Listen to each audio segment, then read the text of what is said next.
Bueno, ya estamos, Sherif? Bueno, buenas tardes, buenas noches, Sherif. Estamos aquí desde el CAI haciendo este live con Sherif. Y pues la verdad yo estoy emocionadísima porque para mí Sherif es una figura muy importante.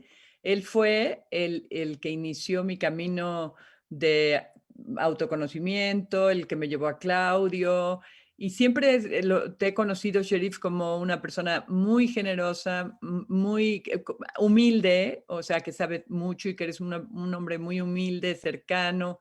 Y yo lo que le decía, le conté a Sherif que habíamos estado haciendo estos live para las personas que, pues que tuvieran como un acompañamiento desde el CAI en estos momentos de pandemia, ¿no? Que tuvieran herramientas, que pudieran como a lo mejor identificarse o encontrar luz en los testimonios de gente que se ha trabajado tanto como Sherif. Y lo que quería es que nos hablara de su camino, ¿no? Porque pensamos en qué título y yo me decía, él no pienso en ningún título. Y yo dije, pues el camino, lo importante tuyo para mí, y yo creo que para todos los que te conocemos, es tu camino, tu búsqueda, una búsqueda que yo considero que además de llevarte a donde te ha llevado, también has ido dando a los demás alrededor muchas cosas y se me hace una búsqueda con muchos frutos. Entonces, bueno, por eso estamos aquí. Voy a leer su currículum, que seguro ya sabe quién es, pero lo voy a leer nada más porque entonces es Sherif Chalakani, egipcio de origen, educado en Francia, adoptado por México, gracias a Dios, porque ahí te conocí yo, y de paso por España, es un hijo del exilio, nómada entre países y culturas.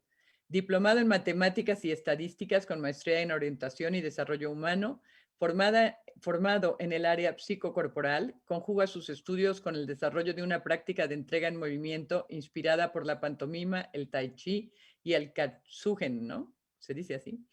Desde el 2000 practica la meditación vipassana y lleva la actitud meditativa y la quietud al movimiento.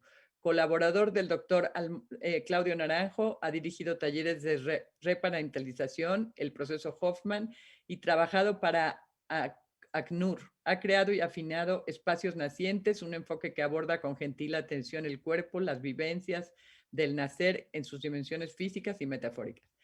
Sherif Chalakani, terapeuta partero, nos propone viajar ligeros de equipaje por los paisajes de la vida y nacer con curiosidad a los espacios de lo posible.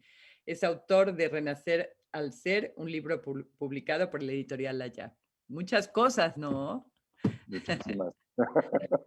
Entonces, cuenta, cuando yo te conocí, vivías en México, te conocí, ahora sí que de casualidad. Fíjate, una de las cosas que yo pensaba cuando te conocí decía, qué suerte haber conocido a Sherif porque no estaba en el programa. O sea, como que yo conocía a puras gentes conocidas alrededor mío, pero encontrar un egipcio que vino a México, que hacía lo que tú hacías, era una novedad. Y decía, qué suerte, me sentía súper afortunada. Entonces, cuéntanos tu búsqueda, tu camino, todo. Todo. Todo, todo. Uno quiere saber todo. Todo, todo. Yo no sé si puedo resumir de manera sintética.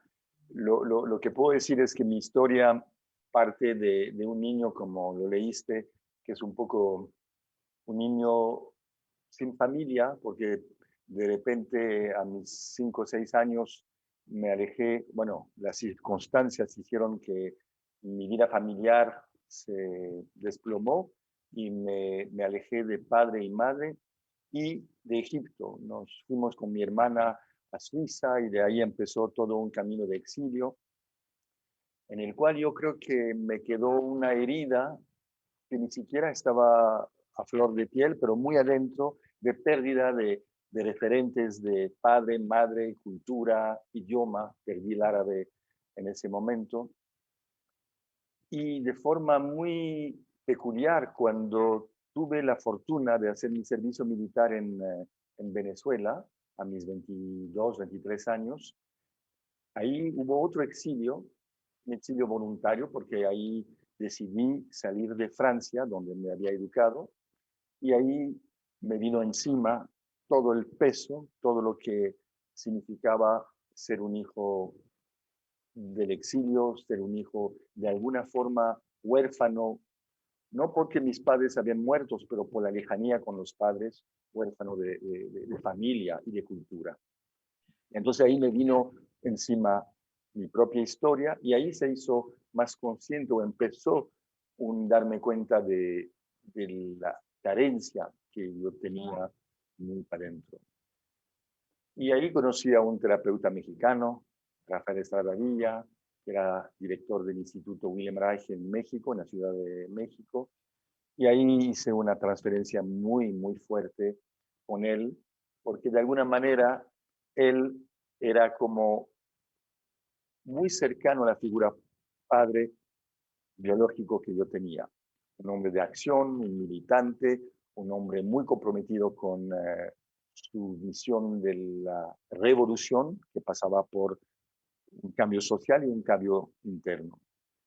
Y con ese movimiento también conocí a la que fue mi primera compañera, Blanca Rosa Añorbe, que ha sido también mi maestra y la mamá de mis dos hijos. Entonces, la vida me llevó a México a mis 26, 27 años y ahí tuve la suerte de tener a Rafael, a Blanca, a Tepoztlán después y a México como una cultura que me permitió parar, porque en aquel entonces, yo creo que ahora México ha cambiado mucho, pero el sentido del tiempo que yo agradezco a México muchísimo, ese que hay más tiempo que vida, como dice Anaïs Nin, a mí me permitió salirme de lo urgente que era la cultura francesa, de salir del estudio para entrar en una profesión y de repente México fue una paréntesis larga de 30 años donde yo viví ahí, pero me dio esa posibilidad de rehacerme poco a poco en el vínculo con Blanca, con el tema de ser papá, que ha sido también toda una experiencia de vida que me confrontó con un temor enorme a asumirme como padre, pero también por mis hijos, yo creo que aprendí a redescubrir lo que es el papel de padre, por ejemplo. Y bueno, México ha sido como el laboratorio y Tepoztlán es un laboratorio y todavía hoy en día es una comunidad a la vez muy de la gente de ahí, los tepostecos y lo que llamamos los tepostizos, los que somos postizos, pero también de alguna manera adoptado por la comunidad.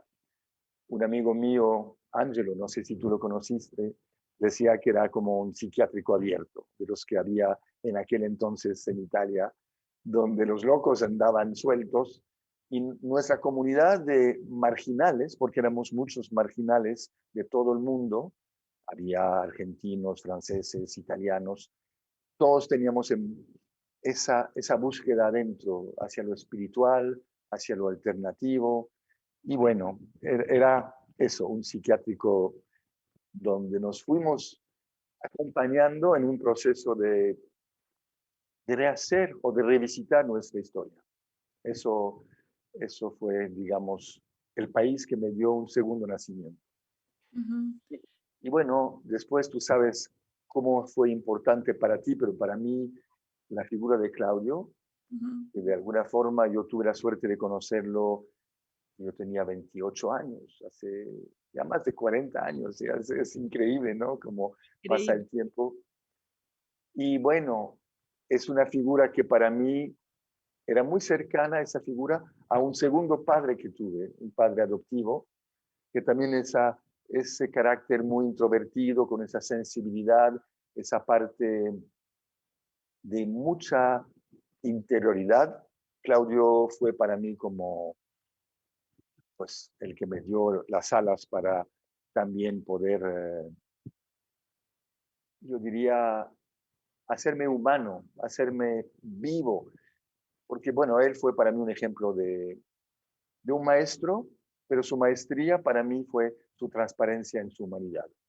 Y yo creo que nos hemos peleado como amigos, nos hemos reconciliado, ha sido una relación muy viva a lo largo de 40 años, pero lo que él me ha dejado es una experiencia de un trabajo terapéutico, como él lo llevaba, con muchísima sensibilidad, con muchísima confianza en que me podía lanzar al caos, y México, vaya que es un país caótico, Sí, sí, pero sí. también con la sorpresa de rehacerme con alas nuevas. Entonces, Ujú. bueno, eso, y gracias a él, a Blanca, a México y a mucha gente que me han acompañado, yo creo que yo soy una gente muy inquieta, muy temerosa, y yo creo que lo que esa gente me ha dado como la capacidad de confiar en mi potencial y desarrollarlo. Sí. Así que Ujú. me preguntas, me va a ayudar eso. No, yo como que a mí me daba curiosidad, o sea, porque tú te vas de Egipto con quién, dejas a tus papás y te vas con quién. Mira, mi papá entra en la lucha política, en la clandestinidad, nos abandona como familia. Mi mamá, siendo judía en un país que empezó un proceso de dificultades, digamos, con la población judía, tuvo que salirse, y mi hermana y yo terminamos en un internado en Suiza. Ujú, Y yo creo que mi hermana ha sido esa compañera, es una hermana menor que tiene sí, tu edad, ujú, y nos hemos como acompañado en ese proceso de fraterno, donde no sé quién acompañaba a quién. Yo soy el mayor y a veces jugué el papel seguramente de padre, pero yo creo que mi hermana me dio también toda la complicidad de atravesar juntos, bueno, lo que es un desierto emocional que terminó con el encuentro con mi abuela. Mi abuela materna fue la que nos rescató. o sea, Ya estaban en el internado este suizo y ella los sacó, eran chiquitos, ¿no? Cuando estaban en el internado. 6 años, seis Sí, años. chiquititos. Pasamos un año en internado, después 2 con la abuela, después otro año en internado, y después otra vez con la abuela. Lejos de mamá y mi papá, tuve que esperar mis 25 años para realmente reencontrarlo a él. Ujú, Pero la figura que nos dio continuidad y seguramente un nicho amoroso seguro fue mi abuelita, que era como un ángel, una mujer viuda que se dedicó a, sus, a sus nietos con ujú. una generosidad que a lo mejor es lo que también aprendí de ella. Sí, sí. Yo creo que, y una humildad de ella, era una abuela no solamente nuestra, de mi hermana y mía, pero la abuela de todos mis compañeros de escuela. Venían a la casa a comer. Mis amigos, que todos eran también extranjeros, en París de los años, hablo de los 60, Ujú, éramos núcleos que por ser árabe y por ser egipcio, yo tenía también una situación muy especial en Francia, y mis amigos eran básicamente extranjeros, y encontraban en la figura de mi abuela también un refugio, también un referente de, de amor, eso yo diría. ujú. Y eso nos salvó a Sí. mi hermana y a mí. Sí. Claro, porque además, bueno, no conozco a tu hermana, pero en tu caso específico, sí, siento que no solamente te salvó, pero te dio la fuerza o sea, porque no es nada más, no te considero yo nada más un sobreviviente, sino que yo lo que veo mucho de ti es que en tu camino de encontrar todo lo que estabas buscando, ibas también sembrando, ¿no? Dando como una cosa, sí, yo creo que la parte generosa sí la aprendiste muy bien y humilde las dos. Yo eso veo como una parte importante. Y entonces, tú te sigues con tu abuela y hasta qué edad o cómo.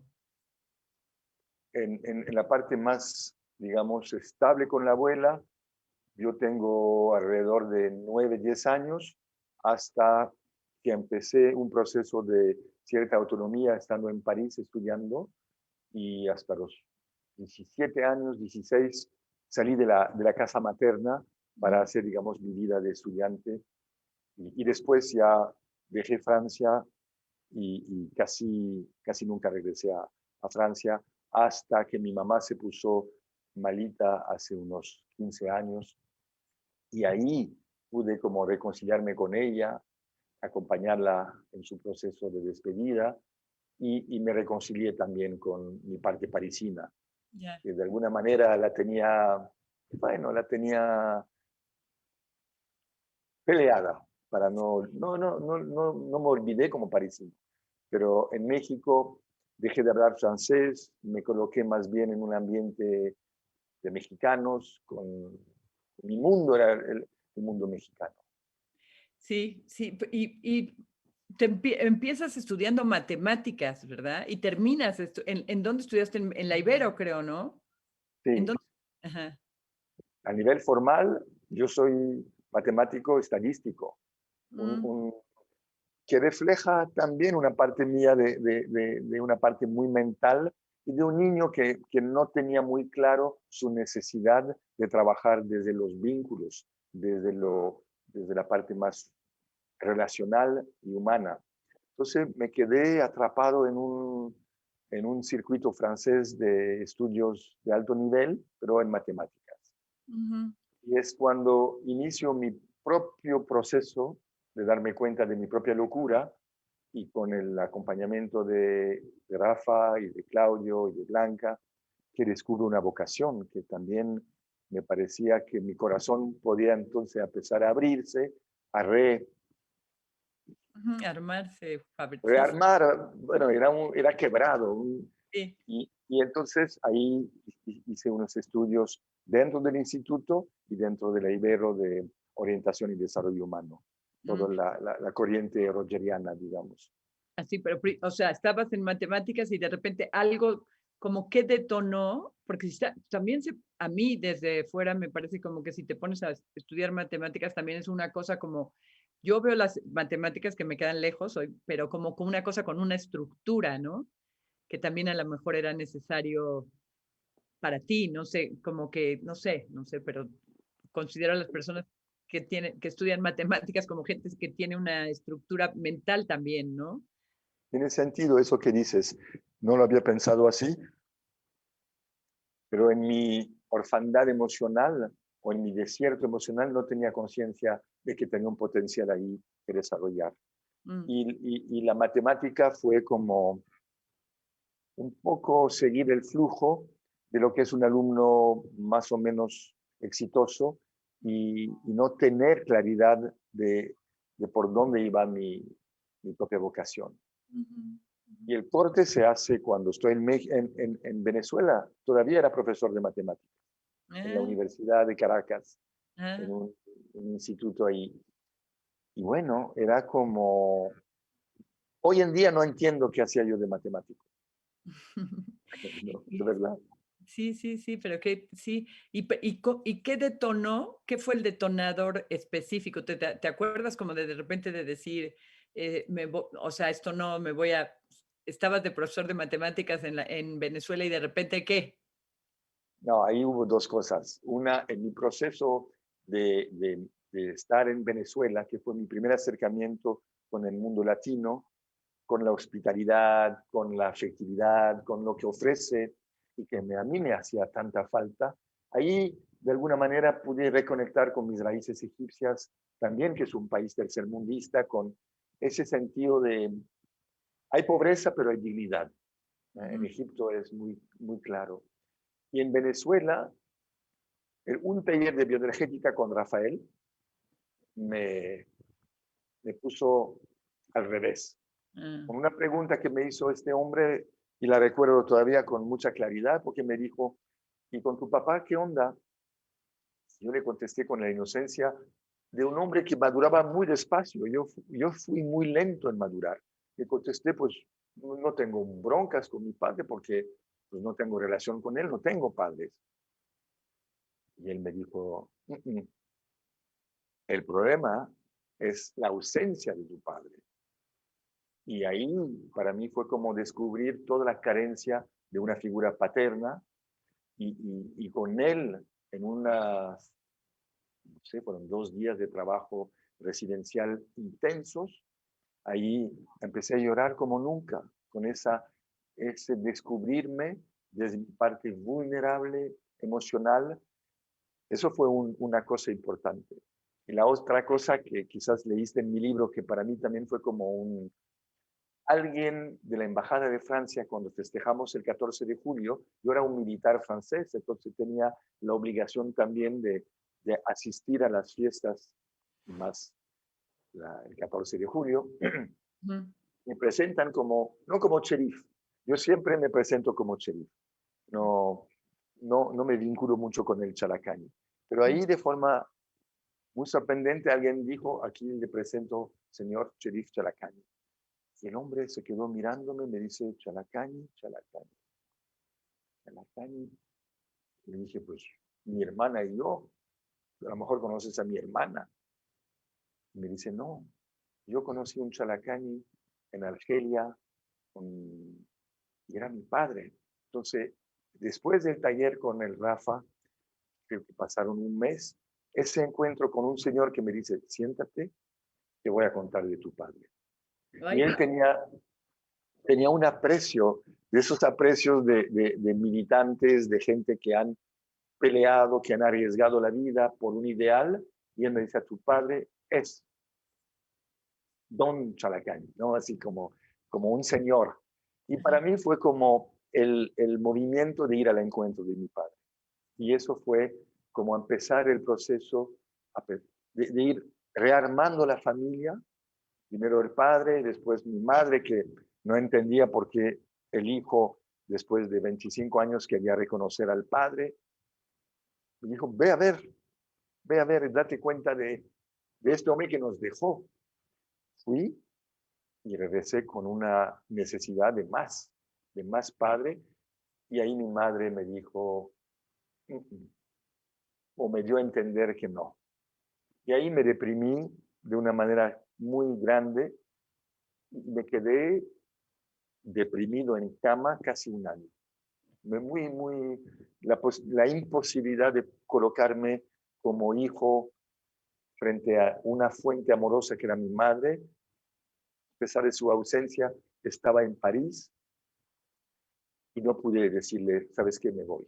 Entonces me deprimí y el que me sacó de ahí fue Rafa, en un viaje de esos que hacíamos en aquel entonces con aquellas plantas sagradas. Él de repente me coloca en un ataúd y me dice, Cherif, lo que es tu depresión es una muerte. ¿Okay? Ponte en el ataúd y me dice, el día de tu funeral, ¿quién está ahí y cómo está? Y yo le cuento, veo a mi mamá deshecha, pero realmente una madre desesperada de perder a su hijo. Y me pregunta, ¿y tú cómo te sientes? Y yo le contesto con una sonrisa feliz. Y yo mismo me sorprendí y me dice, ¿entiendes?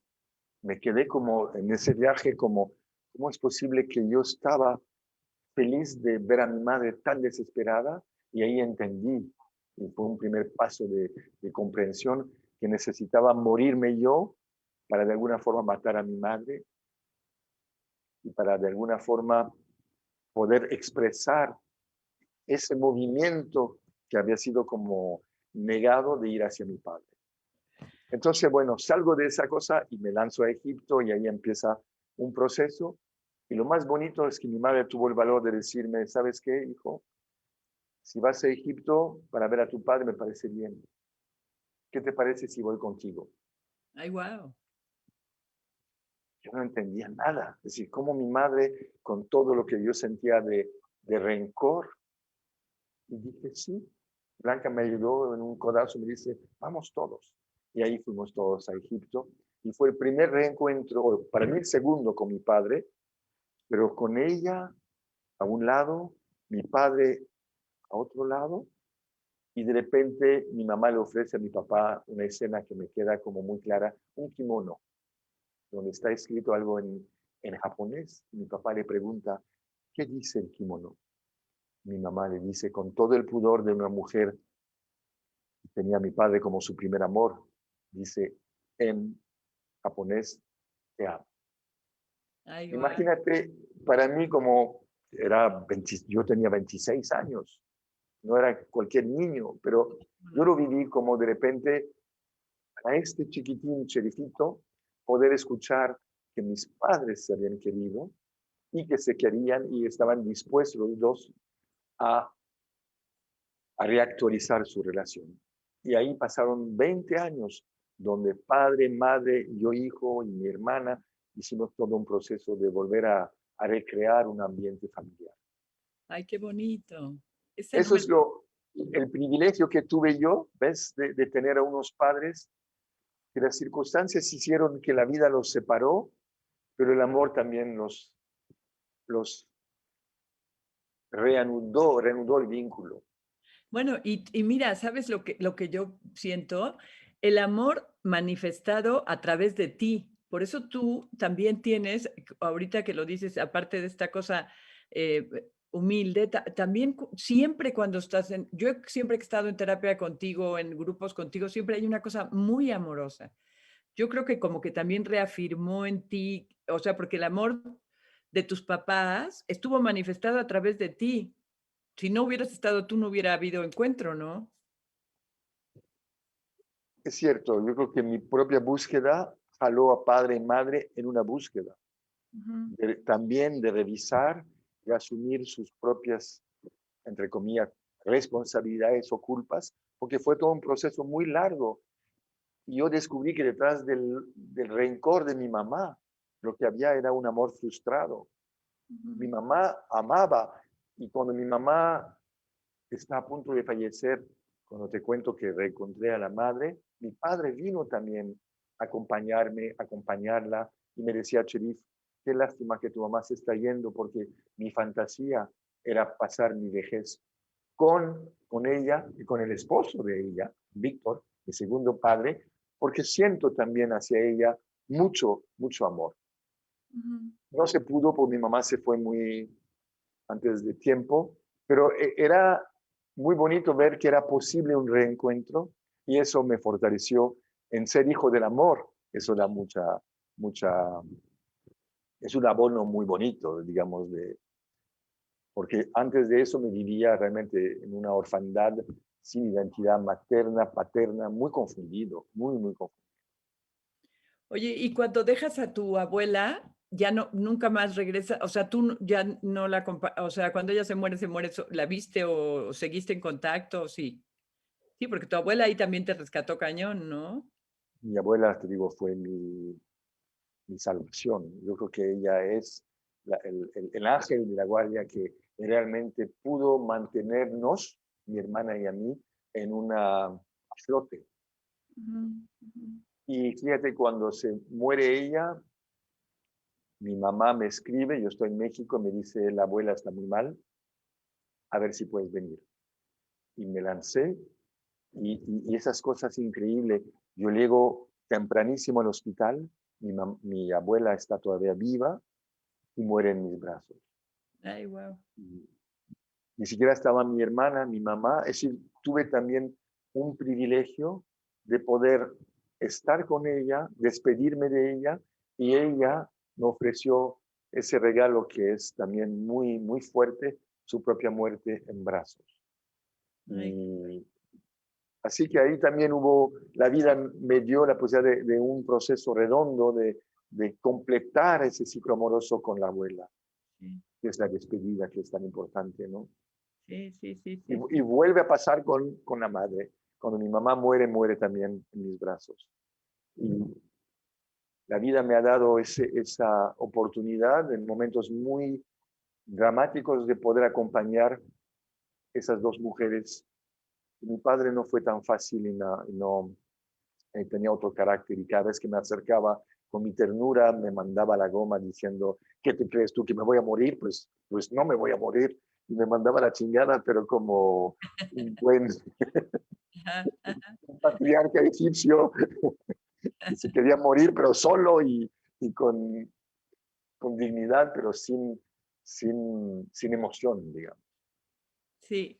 Y eso todo, cuando tú, haz de cuenta, cuando tú acompañas a personas, cuando tú, como que, o sea, me imagino que depende de la persona que tú vas como generando alguna meta o no sé cómo decir, ¿no? O viviendo.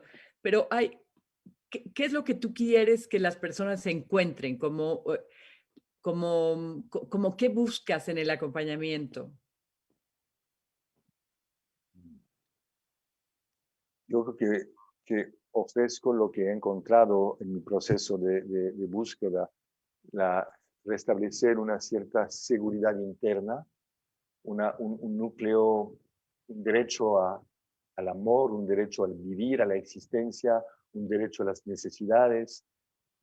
Y yo lo que transmito, yo creo que desde una cierta empatía, porque a pesar de ser muy mental, yo creo que siempre he sido un tímido, pero muy receptivo, muy como excesivamente al volteado hacia el otro. Lo que aprendí también con mi proceso es poder rescatarme y no perderme en el otro. Pero esa habilidad quedó como una capacidad de acompañar, y yo creo que lo que ofrezco es acompañamiento. Ujú. Como aquí estoy, como, y yo diría un acompañamiento casi más materno, no, no, ahí me viene la palabra. Materno es en el término del abrazo, pero es fraterno en cuanto a ese vínculo que tenía con mi hermana. Soy un hermano y en el camino vamos juntos y te puedo acompañar de forma incondicional en lo que es tu proceso y también poner mi propio proceso en riesgo en la relación ahí, en el encuentro. Sí, sí se siente eso. Yo sí he sentido eso cuando ¿Sí? y te he visto hacerlo. O sea, lo he vivido en mí, pero también te he visto hacerlo con los demás cuando estábamos en grupo, ¿no? Como esta cosa de acompañar como con no desde, sí, como de una cosa fraternal, no desde arriba de ninguna parte. Ujú, Y ahí es donde lo que es la locura de uno, la mía era ese personaje en búsqueda de seguridad y que se ofrecía de forma muy neurótica en el calor famoso ujú, del miedoso, como una forma de buscar un vínculo. Yo creo que cuando pude poner este rasgo, que es bastante loco, al servicio de mi propia salud y de la salud de otro, pues cambió la intención y la dirección de este rasgo. Me sirvió finalmente para acercarme ahí con igualdad. Eso es muy cierto. Yo me he peleado mucho con las relaciones verticales y me encuentro mucho más a gusto con ese rol de acompañante, de hermano, o de hermana, porque a veces es estar al lado. ujú, ujú, sí, sí se siente eso. Yo sí he ¿Sí? sentido eso, fíjate. Sí, qué chistoso que, bueno, no es chistoso, pero qué maravilloso más bien, qué chistoso que nuestras propias vivencias cuando se ponen como abiertas y al servicio se conviertan pues en una, no sé si cualidad o sí, ¿no? Es un potencial al servicio de la vida. Ya Sí. se le da otro. Y eso es muy cierto. Y yo podría decir que eso me ha pasado con, mi, con lo que aprendí en terapia, con mi propio proceso está muy reflejado en lo que hago con la gente. Es decir, yo como terapeuta soy el fruto de mi propia historia, de mi propia locura y de mi propio camino que sigo desarrollando, de, de, de afinar ese cherif y darle más congruencia, más armonía, más vitalidad, en fin, refleja, mi trabajo refleja un proceso. Y yo creo que es lo que aprendimos con el Claudio, que finalmente, más allá de las técnicas, lo que permite el cambio, lo que facilita el cambio, es la presencia, es el vínculo, es la transparencia, es la aceptación incondicional y la curiosidad. Yo creo que también he desarrollado mucho, cuando veo a alguien que no conozco, hay una parte de mí que se pregunta, bueno, ¿y quién es este? Sí. Porque yo me pregunté mucho tiempo quién es Cherif, como que sin saber cómo responder a esa pregunta, y todavía no me contesto claramente, porque soy quién sabe. Y Sí, las respuestas que me doy me quedan cortas y me viene otra vez la duda y digo, no, no, no, no, no soy eso. Y con el otro hay esa parte de, ¿y tú quién eres? ¿No? De ser, de entender la diferencia y el mundo del otro como un mundo diferente al mío y darle un espacio a ese otro, como otro, y valorarlo como otro. Y eso me ha dado mucho el exilio. También el exilio es eso, perder todos los referentes, construir otros, y otros exilio, otros paisajes, y en ese cambiar de escenarios y de culturas y de valores, pues yo creo que me he tenido que adaptar a una cierta flexibilidad o apertura o a lo menos a perder la certidumbre de que hay una verdad y punto, ujú, ¿no? De muchas verdades y que se pueden pelear las verdades. sí, sí, Sí, sí, sí. Y sí, es verdad, yo también me pregunto todavía muchas veces quién soy yo, ¿no? ¿Quién soy yo ya más allá de lo que sé que soy? Porque luego sé como un poco y luego digo, pues no responde a cosas mismas que siento, no responde esto, ¿no? Como que son cosas nuevas, ¿no? Pero yo eh, me ¿por qué te fuiste de México? Porque a mí me dio tristeza que te fuera de México y eso que ya no te veía tanto, pero como que dije, qué coraje que se fue Cherif, tendría que seguir aquí para siempre. yo no entiendo muy bien. Había un momento en mi proceso en México donde que me permitió todo ese movimiento interno, un agradecimiento enorme hacia México y a la vez un anhelo de estructura, otra vez ahí, y de belleza. No sé por qué, y yo reconozco la belleza de México, pero quizás más estructura, más orden y la posibilidad de reconciliarme con mi mamá y con lo que fue la etapa parisina mía, me volvió a abrir las puertas de lo que son también mis raíces. Egipto no, porque perdí el idioma y ahí me siento extranjero a pesar de mi esfuerzo de aprender. No, no me hallo en Egipto como egipcio, Ujú, pero ujú, en París me puedo y me asumo como francés y yo creo que me llamó eso de, no solamente Francia, en España tenía también todo lo que es el SAT español, todo lo que es el, un lugar donde trabajar, un lugar donde con una cierta afinidad, con ciertos valores. Te puede parecer tonto, yo necesitaba de la calle, necesitaba de los cafés de París, de mm, los cafés de España, de poder andar con seguridad en la calle, de tomar una bici, me hace feliz.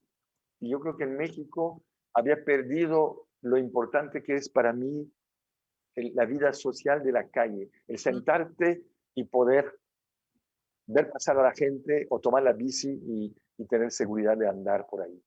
Y eso creo que de repente me nutrió otra vez y entré en otro ciclo y después me enamoré y bueno, el amor siempre me ha llevado por destinos muy, muy peculiares y la Catherine ahora es mi fuente amorosa y bueno, estoy en Alemania, que también es como, ¿quién hubiera pensado que Cherif hubiera llegado a vivir en Alemania? Es decir, el destino fue más que sorprendente, Ujú. Sí, sí, porque sí. no, Bueno, y a lo mejor tienes razón tú que al seguirte, o sea, como al seguir abierto a saber quién eres tú, aunque ya sepas, o sea, por un lado sepas, pero también te permite esta cosa de poderte ir y tienes una parte que sea también adaptable, ¿no? Eres una persona que se adapta también, ¿no? Con todo y todo que eres como que tienes tu sabiduría y tu, bueno, todo tú, pero hay una cosa que se abre a otras verdades, como tú dices, ¿no? sí, Sí. hasta una hiperadaptabilidad o una sobreadaptabilidad que he tenido que también frenar, porque bueno, al adaptarme demasiado me diluyo y me pierdo. Entonces, ¿cómo balancear esa búsqueda de mi propio centro de gravedad sin perder esa riqueza de saberme parte de unos otros? Y el internado fue, yo creo que para mí, toda una escuela de nosotros. Claro, Compartir cuartos entre 10, 15, 20, compartir la comida. Yo vengo de una cultura muy individual, que es la francesa, pero con un background, con un espacio donde lo colectivo me ha dejado una huella muy fuerte. Y en ujú, mi trabajo yo creo que también insisto mucho en que el proceso no sea solamente individual, que podamos crear una comunidad de afecto, una comunidad de intención, de acción. Y eso es también lo que es el hilo de todos los movimientos que he hecho. Hay cómo conjugar las polaridades, cómo integrar eh, el yo y el nosotros, o yo y el tú, en un balance, el nombrilismo, quizás como etapa necesaria de conocimiento, de autoconocimiento, pero después dejar eso para volcarse hacia la ayuda, hacia el servicio, y eso me da mucho sentido también de pertenencia, porque eso es lo que me fallaba, pertenecer. Entonces claro. pertenezco a México, pertenezco a Francia, pertenezco a... Ahora ya perteneces a muchos lugares, ya te sobra sentido de pertenencia, ¿no? No, Oye, ha aquí nos sido, están diciendo cosas, ¿eh? ¿Qué dices? no, que ha sido todo un proceso de integrar esa confusión de no pertenencia.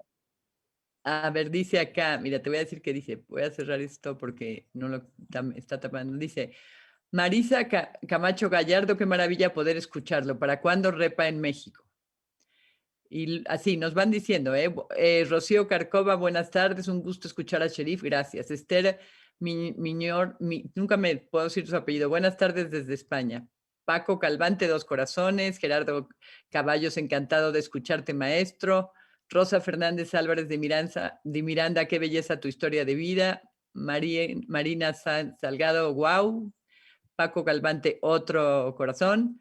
Cristina García Reta, me gusta tu humildad y tu forma tan simple de platicar tu proceso. Eres inspirador. Gracias, me contagias. Mariana Salgado, qué bello, sí. Elena Leonor, claro que sí, estoy de acuerdo. Que, bueno, no están de acuerdo contigo. No, no te preguntan nada. No, sí, pero sí está me gusta mucho cómo cuentas también de ti, ¿no? Porque sí es muy, como que tú me vas contando y yo lo voy viendo, ¿no? O sea, lo he visto, no es una cosa que me resulte ajena, que diga, "Ay, no, sino que lo voy viendo, ¿no? Toda tu... Y ahora qué, cuando tú sientes que vas cambiando también, por ejemplo, cuando hacías la repa antes, cuando lo haces ahora, incluyes otros elementos, estás muy más metido en el cuerpo, ¿no? Bueno, la repa será en diciembre, ojalá toco madera que pueda yo ir a Tepos para hacer con la Monse otra repa. Y, y con la pandemia, mi trabajo, que es de mucho contacto, de, de, de respirar juntos, del bonding, del vínculo desde cuerpo con cuerpo, eso se ha quedado imposible por temas de salud. Entonces, he desarrollado un poquito a través de ese canal de Zoom y todo eso, más que todo un trabajo que ya hacía antes y me encanta, que es el trabajo de movimiento y de atención al propio cuerpo, de cómo colocar una atención neutral, una atención que acoge, que abraza, que no enjuicia la experiencia tal como es, agradable, desagradable.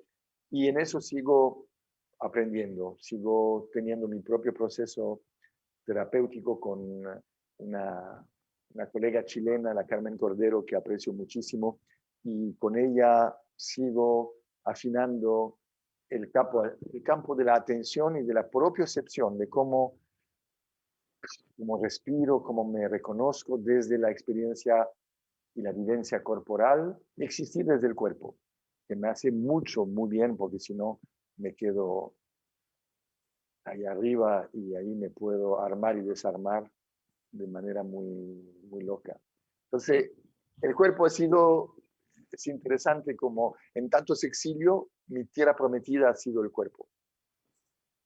Como encontrar que Cherif tiene una presencia, una existencia, una corporalidad que lo hace terrenal, que no pertenezco a ningún lado finalmente.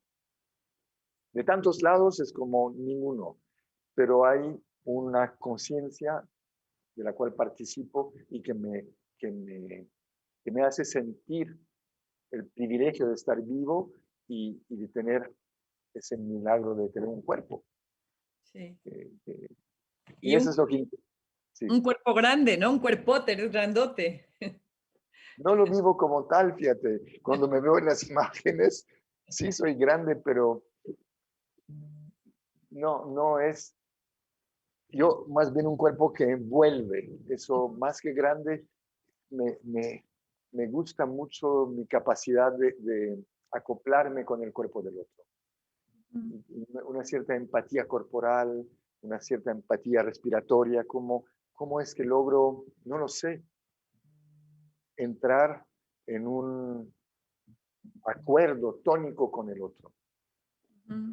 Y a veces me liga tan fuerte que yo mismo me conmueve y recibo mucho del otro, me enriquezco también mucho a partir de ahí. Como que, te digo, ¿quién acompaña a quién? No sé. Sí, Tenemos el privilegio en nuestro trabajo de acompañar a otros, pero este otro también me acompaña. claro, claro, claro, claro, sí. Sí, sí, sí. Pues sí, es así, ¿verdad? Sí. Yo creo que como yo siento es que nosotros también, o por lo menos yo, y lo oigo de ti también, es esta búsqueda de nuestras, y como de satisfacer o de llenar o de encontrar nuestras propias carencias que hacen que podamos luego compartir con otros esos espacios, ¿no? Sí, de entender lo que le pasa desde ahí entender lo que a mí me pasa, ¿no? Exacto, exacto. Sí, sí, Sí. sí, sí, sí, sí. Y es un Sí, privilegio eso, sí. de, Es un, de haber, el privilegio de haber podido hacer el proceso, haber tenido la gente, los países, las circunstancias que han permitido, yo me siento muy privilegiado ahí, de haber tenido México, un Rafael, un Claudio, una Blanca, mis padres disponibles para lanzarse en esa aventura, mis hijos, que me han enseñado un montón, y todo eso confluye en que he podido de alguna manera florecer, y me falta, Ujú, y ofrecer eso como a otros. Y eso le da mucho sentido, sí. mucho, mucho sentido a mi vida, el compartir, porque ese privilegio mucha gente no lo han tenido y poder entregarme ahí es como devolver a México, cuando voy a México a trabajar, es devolver a México lo que México me ha dado. Y bueno, mucha gratitud. Por, con todo y todo la vida me he amado, no se me he sentido abrazado por la vida.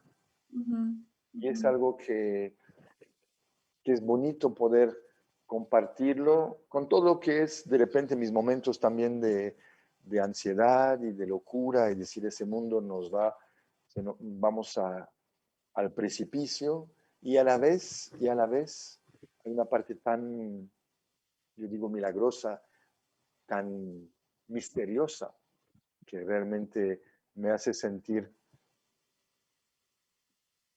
afortunado de estar vivo y de tener la vida que con sus altas y bajas, pero estar vivo ya es un regalo enorme. Sí, sí, sí, sí. Y luego, a mí últimamente a veces me gana como el miedo, ¿no? Y cuando me gana el miedo, como que siento que entonces le digo no a todo, ¿no? Porque es como una cosa que me contrae, ¿no?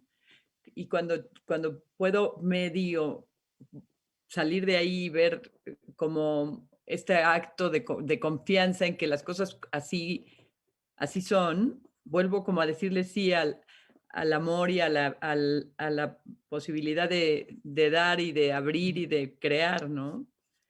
Pero es es- como una lucha también ahí, ¿no? Para no cerrar. sí, yo comparto contigo cuando entro en el miedo que me paraliza, no, no avanzo, me quedo encogido, tieso. Y cuando entro en un miedo que se traduce más por curiosidad, es esa parte de quién eres tú, qué es eso que nos está pasando. Con, ahí el miedo es un movimiento hacia el mundo, en Mm, cierta calma o tranquilidad y confianza. Esa palabra para mí es muy clave. Y en el ambiente terapéutico, crear este clima de confianza, me parece que es como lo que permite que el proceso se haga de forma gentil. Es una palabra que yo uso mucho y que en España al menos suena como muy old fashioned, sí. pero en México no sé, pero la gentileza como una forma de expresar amor con pudor, la Ajá. bondad de la gentileza, yo siento que cuando crea un espacio terapéutico bondadoso, amistoso, ahí facilita mucho los procesos. Ujú. Y tenemos un mundo tan violento y tan atropellador que hace falta crear espacios sanos, que la terapia no sea solamente un espacio de, de picar piedras en los propios infiernos, sino de poder crear, y ahí viene la parte de lo que tú haces con el Alá y con todo tu hacer en este mundo, de que la creatividad sea también hacia la posibilidad de un mundo amoroso. Ujú. Y está, nada más que no lo vemos o estamos ciegos en reconocerlo. Es mucho más fácil quedarse en la queja y en el drama que de repente sonreírle la vida porque en la calle me encontré un niño que me sonrió. Ujú. Sí, sí, Y sí, sí. Sí, como buscar la sí, sí, porque yo lo vivo literalmente en mí como una contracción. O sea, cuando me angustio de qué le puede pasar a mis hijos y qué puede pasar, porque como que soy muy familiar, ¿no? Y también me empiezo como a atormentar. Entonces, me súper contraigo, no hay cosa que más negra que lo que como en el cuerpo y todo. Y cuando puedo volver a conectarme con la luz, así como se, y la confianza, ¿no? pero otra vez tú hablabas de una lucha entre esas dos polaridades. Sí. Más allá de la lucha, si logramos integrar la luz y la sombra, el trabajo mío ha sido también de muchos infiernos y el trabajo que hacemos con el otro, por momentos necesita atravesar aquellas partes de sombra, de oscuridad. Pero yo creo que también, y es tan importante a la par, ofrecer un espacio luminoso, Ujú, ujú. un espacio creativamente bondadoso y con esa confianza que la vida también participa de lo espantoso y de lo milagroso. Sí, sí, sí, sí, sí, sí. Y la pandemia ahorita es todo un tema también, cómo vivir eso desde el miedo que está ahí afuera, que también crea el propio miedo, activa el propio miedo. Sí, sí. Es todo un reto. Yo ahí estoy en camino. Como, Pero como qué específica, no sé si se puede hacer así, pero qué específica, algo específico que hayas encontrado para poder vivir la pandemia con más luz o así? bueno, acuérdate que nosotros tenemos situaciones muy privilegiadas dentro del tema de la pandemia Sí. por tener recursos económicos, por tener un techo, por tener en fin, yo me siento hiper privilegiado en ese sentido y fíjate, yo aprendí en ese privilegio de que también podía vivir sin viajar tanto Ujú. y atravesar los miedos de la muerte, de mi vulnerabilidad y es algo que todavía me toca con mis años, siento que la muerte está cada vez más presente, como también no pelearme entre vida y muerte, pero reconciliar cómo la muerte es parte de la vida y es, para mí no ha sido fácil ese, abrirme ahí a los amigos que se van desde ahí. He aprendido que somos vulnerables, yo me siento muy en un mundo muy vulnerable y por lo tanto mi humanidad y la humanidad en un espacio donde la conciencia de nuestra vulnerabilidad está más en la conciencia. Ujú. Y cuando hablo de seguridad, es, es un anhelo, pero que hay un fondo de inseguridad en el cual tenemos que aprender a vivir, es, es, es una tarea que sigo haciendo, como encontrando ese equilibrio entre inseguridad y seguridad. Pero ahorita que dijiste, hay algo como que me queda lejos a mí todavía. Esto que dijiste no es tanto estar de entre una polaridad y otra, sino integrar, pues yo más bien estoy de una polaridad a otra. Todavía me falta, porque cuando me doy perfecta cuenta, o sea, me salgo, sí me puedo salir, pero me doy cuenta cuando estoy contraída, como que es una, no es una, no encuentro cómo integrar la descontracción, sino más bien es como un esfuerzo para salir, ¿no? No sé cómo le haces tú. No, yo creo que también, si retomamos mi propia biografía, yo he vivido polaridades muy grandes entre lo religioso, musulmán de un lado, judío del otro, entre un país y otro, entre masculino, femenino, entre hacer y no hacer, en fin. Yo me he tenido que confrontar a ese tema de no quedarme atrapado en las polaridades. Ujú. Y lo conozco, ese espacio y conozco la lucha para salirme, pero es como bandazos hacia otro lado. Y he tenido la suerte de estar chambeando en ese de trabajar una y otra vez, como tener cierta disponibilidad para un movimiento más genuino entre un polo y el otro y poder reconciliar. Y lo veo, por ejemplo, en mi parte masculina femenina. Ahorita es un tema cuando trabajo con el tema de la paternidad. ¿Cómo es la paternidad hoy en día? Cómo yo como padre también integro una parte femenina, materna, y cómo otra vez se conjuga eso Mm. dentro de mí. Y bueno, es el fruto de mi locura, Ya, ¿no? sí, Haber aprendido a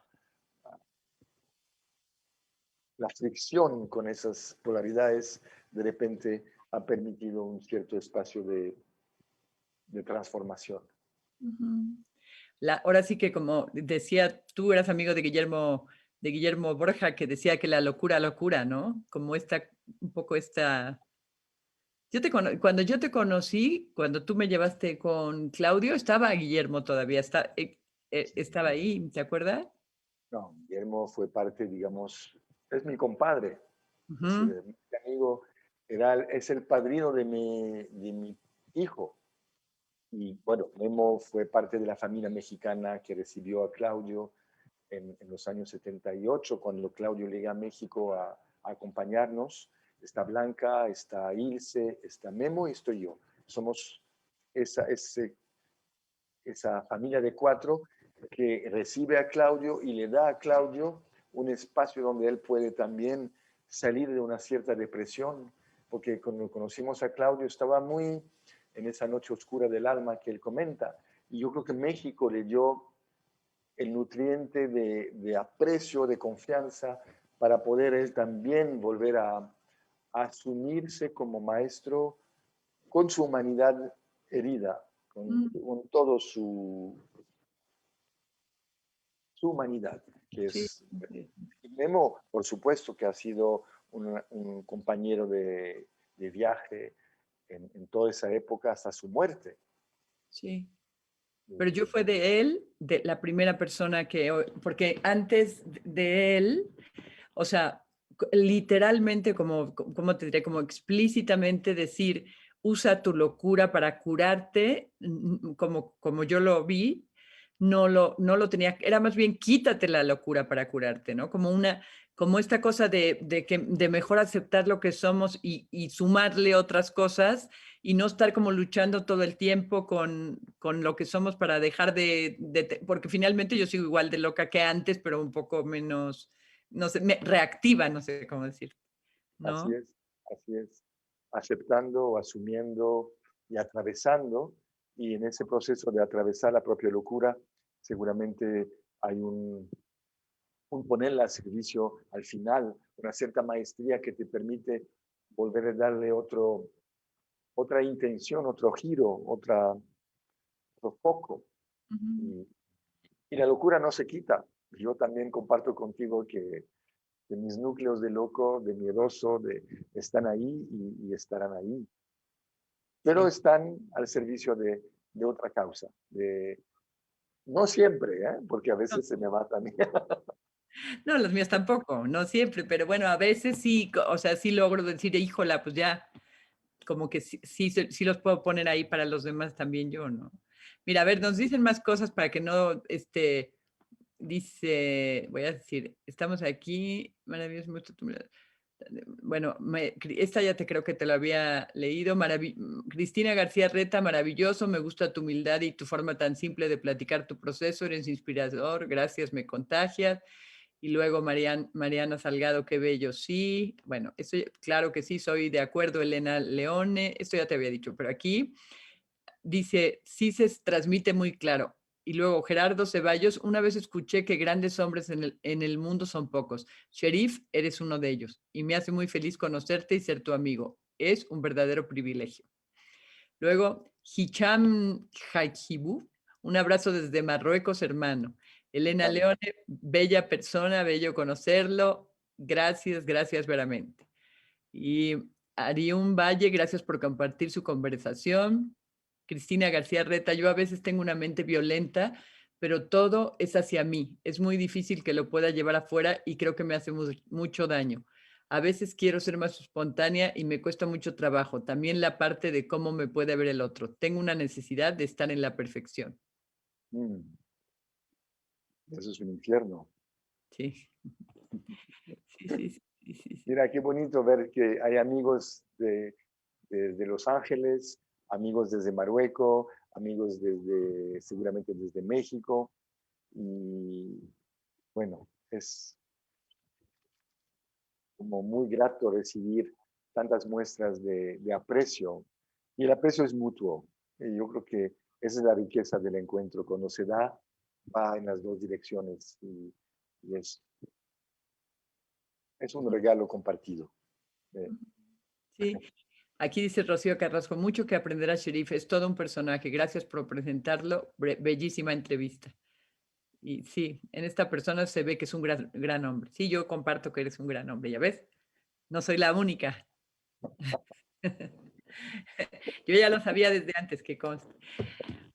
Bueno, y ahora, Sherif, digo, no quiero, ya sé que, porque me avisaste muchas veces, yo no soy de tanto platicar, soy más, pero ves que bien, lo estás haciendo muy bien. no, me siento fluido. Y es cierto que cuando ya paso el miedo o la ansiedad de lanzarme, después me siento como en casa, con tu sonrisa también, eso me ayuda mucho. Y hay algo muy familiar. Nos conocemos desde hace 30 años y me siento acompañándonos. Eso es lo Sí, que hay. sí, sí, sí. Pero ahorita, por ejemplo, si yo te pregunto a ti, Sherif, ¿quién eres? ¿Qué me dices? Siempre me has preguntado eso y siempre, desde que te conozco, me preguntas, ¿quién eres? ¿Y eres feliz? Sí, sí, Son sí, sí, sí. las dos preguntas. No sé, no tengo una etiqueta que me permite saber. Me descubro y lo que más se acercaría lo que descubro de mí es esa conciencia que poco a poco va abriendo un foco más amplio y descubriendo la complejidad mía de la vida, de lo que es el vivir. Ujú. Así que no, me quedo con eso. Me acerco a que quién eres, conciencia.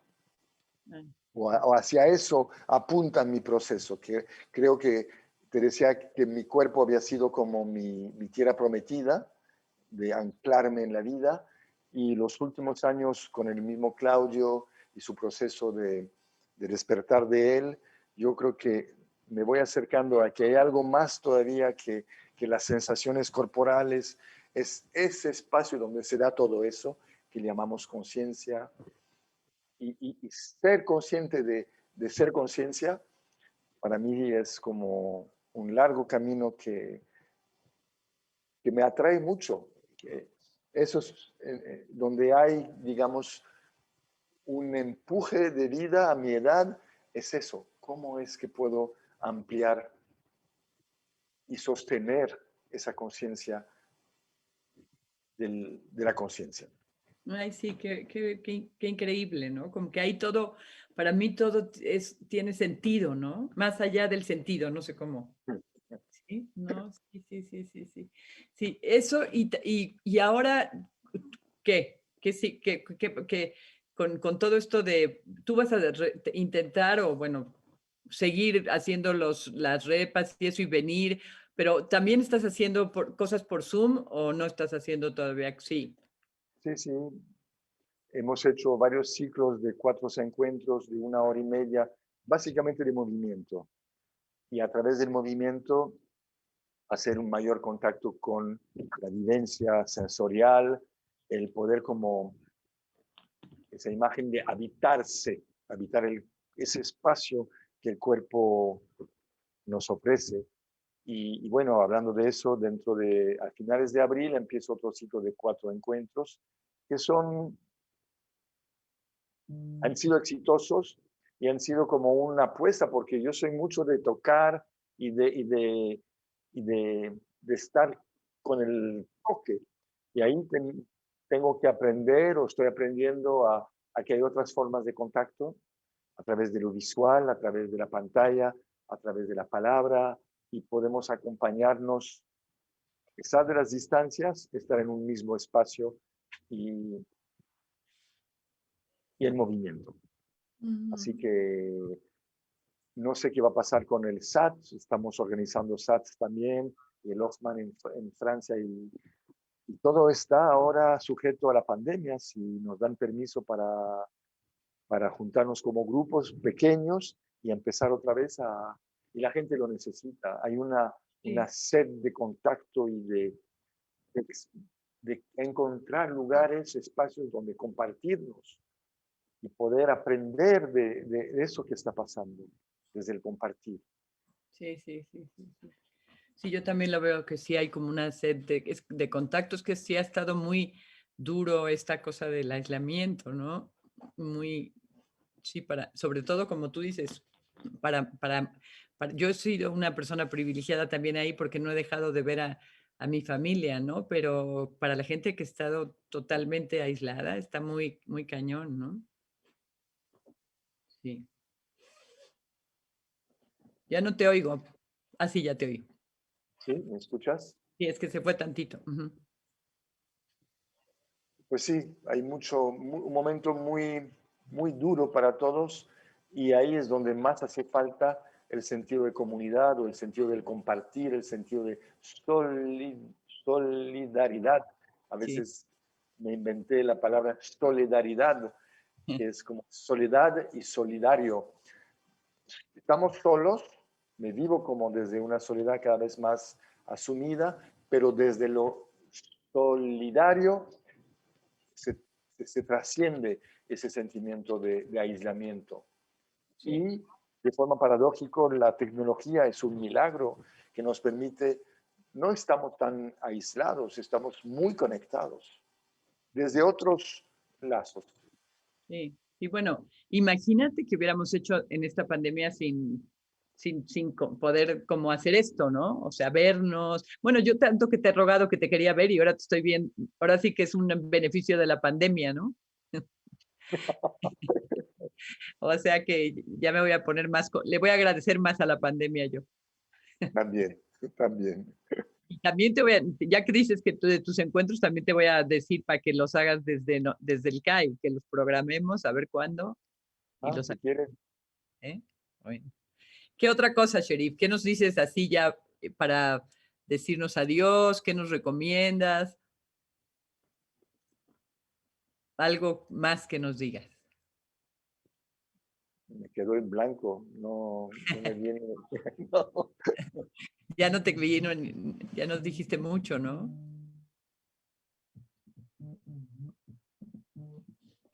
Me viene la palabra confianza. Si Ok.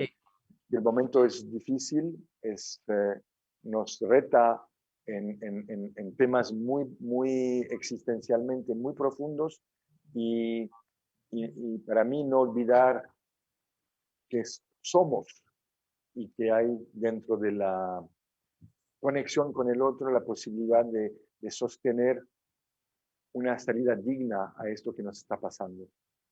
Yo veo que es difícil, pero yo tengo cierto nivel de esperanza de que podamos aprender, ojalá, y, y madurar desde la conciencia para poder transformarnos y transformar ese mundo que me parece muy loco en este momento. Ujú, No ujú. sé. Confianza y conciencia, ¿no? Sería como, como lo que yo me llevo de esta conciencia de que somos conciencia, ¿no? Como el camino a llegar o a intentar, ¿no? Sí. Y Sí. para mí regresar al cuerpo ha sido anclar esa conciencia en lo sensorial, en lo orgánico, como una confianza de que el cuerpo, había leído eso hace unas semanas, mi cuerpo es más viejo que yo. Ujú, Y ahí hay todo un cuerpo que sabe, un cuerpo que sabe adaptarse si es que no lo no interferimos con su sabiduría. Entonces, para mí eso es como una luz de poder confiar más en que esa conciencia, cuando se volca hacia el organismo y su sabiduría, nos puede dar salida que no son solamente desde lo mental. Lo mental está, pero yo creo que va, va a la par con un regresar a una conciencia corporal, una conciencia de, del bicho que soy, además de... sí, sí, sí, sí. Sí, sí, el cuerpo. Yo luego vivo desde, también desde la cabeza, pero el cuerpo sí es un recurso. Y luego a mí me pasa que luego digo yo, no, ya como que recuperé esta cosa de que yo tenía de chica como de la hipersensibilidad y luego la sufro. Y bueno, ya no quiero sentir nada, ya quiero como volver a estar. Pero ya hay una cosa de corporal que me está avisando todo el tiempo, mucho, bueno, no todo el tiempo, pero muchos rato, muchas cosas, ¿no? Ujú, sí. Pues ya ves, Sherif, qué bueno que nos platicamos, que nos platicas. ¿Eh? Muchísimas, muchísimas. Aquí hay gente que dice que más dice, Ana Tere Mercado, qué maravilla de persona, gracias por todo lo que dan a través de sus experiencias. Alma García, conocí a Sherif hace unos años en el SAT 2 en España y aún siento su calor en mi corazón. Gracias por tu presencia y tu regalo con el trabajo corporal. Mariana Salgado, muy profundos esos encuentros en línea. Gracias, Sherif. Claudia Lausen Mariscal, descubro y redescubro a un gran maestro y un gran ser humano. Mucho amor y gratitud. Uf, la Claudia. Bueno, ahí hay voces que resuenan con mi propia trayectoria, que me han acompañado y muchas gracias a ti por organizar eso y gracias a los que nos escuchan y comparten con sus palabras tan nutritivas, ¿no? Sí, y que no Bueno, pase ya tanto tiempo. Ahora yo te voy a buscar para los encuentros y que a mí también como tu amiga y como tu compañera de como tú dices de tantos años, pero además como tu alumna me da mucho hablar contigo. Luego cuando estamos en persona me da más vergüenza, como que me echo más para atrás, pero cuando estamos así que me puedo conectar así contigo me da mucho. Eres un gracias. ejemplo para mí. ¿Eh? Muchas gracias y gracias, Sherif. Muchas gracias por todo. Te quiero mucho, Gracias. ya lo sabes, y te admiro. Gracias a ti, a ustedes y buen camino. ¿Eh? Sí, gracias. Chao, chao. Adiós.